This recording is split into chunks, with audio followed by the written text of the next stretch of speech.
Hello guys, welcome back to a new video. I will show you how to fix the payment declined error on Google Pay instantly. So let's get started.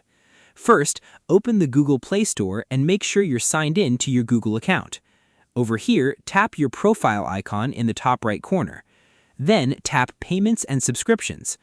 After that, tap Payment Methods. Over here, add a different payment method or remove your old payment method and add a new one. Then enter your debit or credit card details if needed. After that, check if the payment issue has been resolved. Over here, if the problem is still there, close the Play Store. Then tap and hold the Play Store app. After that, tap App Info. Over here, tap Storage and Cache. Then tap Clear Cache. After that, open the Play Store again and check if the payment issue has been fixed. And that wraps it up. If you found this video useful, please do like and subscribe. Thanks for watching.